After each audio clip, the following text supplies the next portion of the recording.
I think people right now, because they're so informed, are beginning to realize it's not enough to just know, that this is a time in history to know how.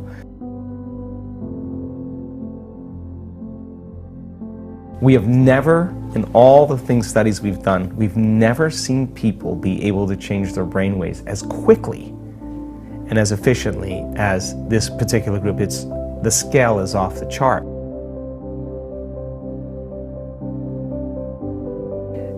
80% of our participants had a more than 90% change in their brain for the better in 4 days, to create more heart coherence so that you can self-regulate your emotional state independent of what's going on in your outer environment.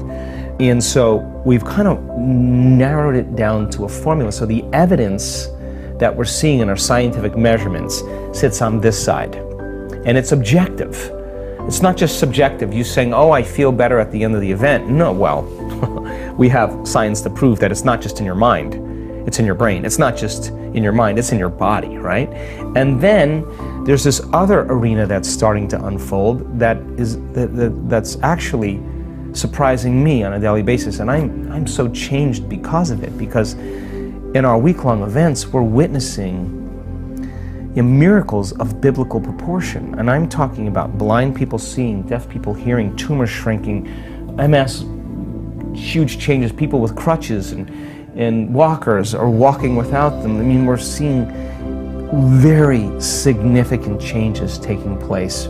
For the people that this is making a lot of sense to, but they're still stuck in this daily routine, and logically this all makes sense, how do you get people to make that first step where they can maybe have that one day or that 1 hour where they're like, wow, I actually just took everything Dr. Joe said and I see a little bit of evidence, maybe I can now take the next step and the next step. Yeah. And think greater than how you feel. So breaking that cycle is shorten the refractory period of those emotional reactions is the gift, right? And I don't care that you react. The question is, how long are you going to react, right? That's the fundamental question. We have seen dramatic, and I mean dramatic, changes in people's health instantaneously, because it's not matter that emits a field. When you study the science, it's the field that creates matter. If you change the field, you're going to change matter, and that just takes a change in belief, because most people think they need to change the matter, they need to change the tumor.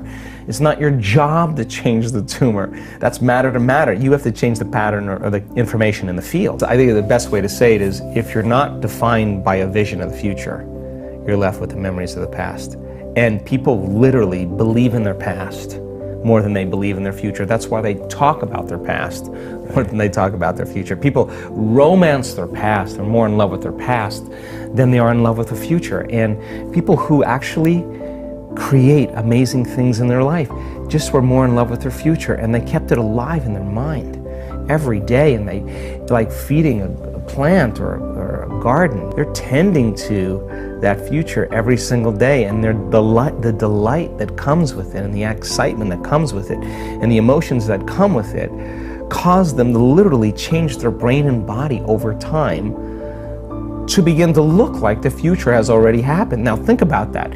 If there's evidence in your brain and body by thought alone, evidence that looks like you've already experienced your future, what does that mean? It's already happened. So relax, because it's going to find you, and it's going to come in a way that you least expect. That's the beauty behind this. If you could predict it, it's nothing new. It's got to surprise you. The brain learns by mistakes and surprises, so why not be surprised by an unknown coincidence or opportunity or synchronicity? And the moment you notice what you did inside of you that produced that effect outside of you, you're going to pay attention to what you did, and you're going to do it again, and you're going to believe less that you are the victim of your life. You know, someone or something is controlling your feelings and thoughts. So all of a sudden realizing your feelings and thoughts begin to create an outcome in your life.